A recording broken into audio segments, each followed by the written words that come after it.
আমাদের দেশের বাইরে কিছু ভাই আছেন যারা মোটামুটি ব্লগার, যারা ইউটিউবার যারা আছে, তাদের যেন কোনো কাজ নাই। তাদেরকে আমরা বলি যে আপনাদের উদ্দেশ্যটা আসলে কি।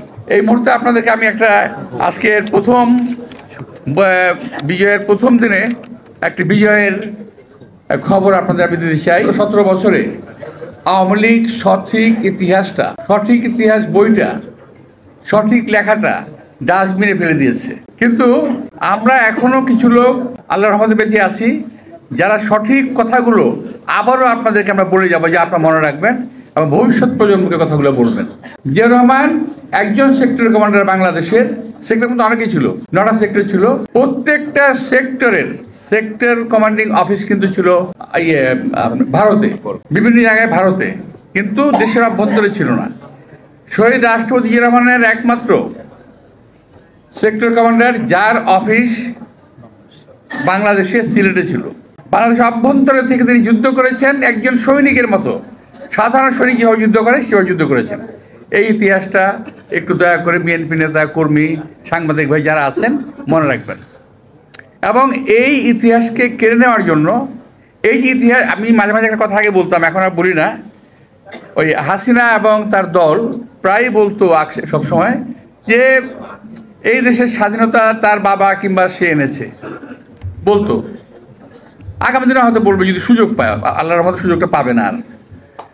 তো এখন আমি বলতাম যে আওয়ামী লীগ ভারত থেকে এসে স্বাধীনতার গল্প শুনেছে, স্বাধীনতার গল্প বইয়ে পড়েছে, কিন্তু তারা স্বাধীনতা যুদ্ধে অংশগ্রহণ করে নাই।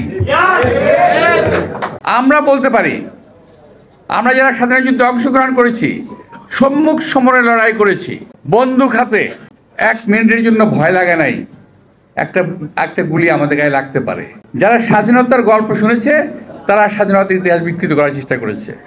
আজকে বাস্তব কথা বলে যেতে চাই, যেটা শহীদ রাষ্ট্রপতি জিয়াউর রহমানের ঘোষণা। আমাদের বয়সী কিংবা আমার চেয়ে 2 বছরের কম বয়সী অনেকেই নিজ কানে শুনেছেন, আমিও শুনেছি।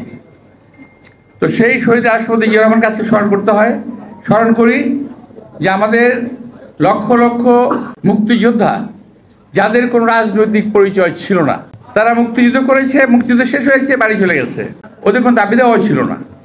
আমি সেই সমস্ত লাখো মুক্তিযোদ্ধার কথা আজকে আমি স্মরণ করছি। এই মুহূর্তে আপনাদেরকে আমি একটা আজকের বিজয়ের প্রথম দিনে একটি বিজয়ের খবর আপনাদের আমি দিতে চাই। সেটা হলো, আপনাদের মনে আছে একটা 21শে আগস্টে গ্রেনেড হামলা হয়েছিল, এবং সেই হামলাটা ছিল পরিকল্পিতভাবে কোনো বিদেশি শক্তির দ্বারা। সেই গ্রেনেড হামলা কখনোই বিএনপি ইনভলভ ছিল না। একটা বিদেশি শক্তি এই অপকর্মটা করে দেশনেত্রী খালেদা জিয়া এবং আমাদের নেতা তারেক, আজকের বিএনপির অ্যাক্টিং চেয়ারম্যান, ওনাকে ফাঁসাতে চেয়েছিল। এবং ফাঁসাতে চেয়েছিল না শুধু, একটা ভুল মিথ্যা মামলা তৈরি করে, সাজানো একটি গল্প তৈরি করে, সেই গল্পের উপরে ভিত্তি করে তাকে সাজাও দিয়ে দিয়েছিল। আজকে তার রায় দেওয়ার ডেট ছিল, সেই রায়ে আজকে প্রকাশ পেয়েছে, রায় ঘোষণা হয়েছে। এখান থেকে তারেক রহমান সাহেব এর মধ্যে দায়ী ছিল না বিধায় তাকে খালাস দেওয়া হয়েছে। বিগত দিনগুলোতে আমরা ন্যায় বিচার পাই নাই। আমাদের অ্যাক্টিং চেয়ারম্যান বিদেশে আছেন, উনি অসুস্থ অবস্থায় ছিলেন বহুদিন, এবং তাকে গ্রেপ্তার করে অত্যাচার করা হয়েছিল, সেটা আপনারা জানেন। প্রচুর অত্যাচার করা হয়েছে তার উপরে, আমরা দেখেছি। আমরা জেলে ছিলাম, একই জেলে ছিলাম, এই চকবাজার জেলে। তো আমাদের সামনে থেকে উনি আগের রাত্রে বিদায় নিয়ে গেলেন, ওনাকে আর দেখিনি বহুদিন। তারপর যখন ফেরত আনলেন তখন তিনি একেবারেই অসুস্থ, চলতে ফিরতে পারতেন না। তো আল্লাহর অশেষ রহমতে উনি এখন মোটামুটি সুস্থ, যদিও আমার মনে হয় সম্পূর্ণ সুস্থ না, সুস্থ হওয়ার কথা না, বিকজ এটা একটা অন্য ধরনের অত্যাচার ছিল, এটা দীর্ঘ প্রসারী এটার ফল আছে। তো যাই হোক, তবুও আল্লাহর রহমতে আমরা বলবো যে তিনি আমাদের মাঝে সহি সালামতে ফিরে আসবেন খুব তাড়াতাড়ি। এই জন্যই আল্লাহ তাআলা তাকে সুস্থ রেখেছেন এবং খালাস দিয়েছেন। ওনার খালাসের জন্য আমরা আল্লাহর কাছে প্রার্থনা করি যে আল্লাহ ওনাকে আরো দীর্ঘায়ু দান করুন, যাতে দেশের মানুষের সেবা করতে পারেন। তা আমি আজকে ডিসেম্বরের প্রথম দিনে প্রথম একটা সুসংবাদ আপনার দিলাম। ইনশাআল্লাহ সামনে আরো সুসংবাদ আসবে আশা করছি। আমরা আমাদের দলীয় বহু নেতা কর্মী, এই যে আমরা যারা আছি, যে বরকতুল্লাহ, বুলুল সালাম, সোহেল যারা আছি, এর মধ্যে আমার সামনে যারা আছে কেউ বাদ নাই ভাই। আমাদেরকে এখনো কোর্টে যেতে হয়, এখনো আমাদেরকে কোর্টে যেতে হয়, হাজিরা দিতে হয়। তো আমরা আশা করছি ন্যায় বিচারের সময় এসেছে। ইনশাল্লাহ আমরাও ন্যায় বিচার করলে পরে সবাই খালাস পেয়ে যাব। আজকের যে দেশের বর্তমান পরিস্থিতি, আপনার পত্রপত্রিকায়, সোশ্যাল মিডিয়া দেখে থাকবেন যে বিভিন্নভাবে আমাদের দেশটাকে এবং এই সরকারকে বিব্রত করার জন্য একটা অশুভ প্রচেষ্টা চলছে।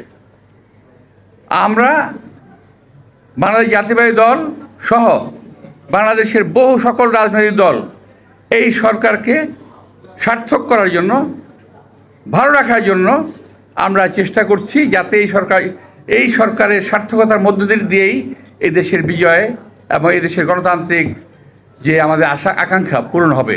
কিন্তু এটাকে ব্যর্থ করার জন্য একটা প্রচেষ্টা চলছে। আমরা খেয়াল করেছি এটা এই সরকারের মধ্যে লুক্কায়িত কিছু লোক আছে, কিছু নতুন জুটেছে, আবার আগেও ছিল, নতুন জুটেছে। তারা সরকারকে কোনো রকম, অর্থাৎ আমাদের সদ্য ডক্টর ইউনূস সাহেবকে হয়তো বিভিন্নভাবে ভুল পথে পরিচিত করার চেষ্টা করছে। আর আমরা বিএনপি এবং অন্যান্য দলগুলো আমরা ওনাকে সঠিক রাস্তায় নেওয়ার চেষ্টা করছি। এই জন্য আমরা মাঝে মাঝে প্রায় যাই, দেখা করতে যাই, সে কথাবার্তা বলি। তো এর মধ্যে কিছু কিছু ব্যাপার আছে যেটা আমি আগে যদি কোনো একটা ফোরাম পাইতাম আমি বলতে পারতাম। কিছু কিছু লোক বিএনপিকে আওয়ামী লীগের সঙ্গে ট্র্যাক করার চেষ্টা করতেছে। খেয়াল করে দেখবেন আপনারা, আওয়ামী লীগের সঙ্গে ট্র্যাক করার চেষ্টা করতেছে কিছু কিছু লোক দেশে এবং দেশের বাইরে থেকে। আমাদের দেশের বাইরে কিছু ভাই আছেন যারা মোটামুটি ব্লগার, যারা ইউটিউবার যারা আছে, তাদের যেন কোনো কাজ নাই, বিএনপিকে ক্ষতিগ্রস্ত করাই হলো তাদের কাজ। আর একটা কথা কি বলি জানেন, স্বাধীনতা, সংবাদপত্রের স্বাধীনতা। আমাদের সেক্রেটারি জেনারেল বলেছিলেন যে সংবাদপত্রের স্বাধীনতার জন্য সারা জীবন সংগ্রাম করেছে। আমি ওনার কথাকে সাধুবাদ জানাই। সেই কথার উপরে নিয়েই আজকে অনেক কথা হচ্ছে। আমি বলতে চাই এইভাবে, সংবাদপত্রের স্বাধীনতা তো অবশ্যই থাকতে হবে।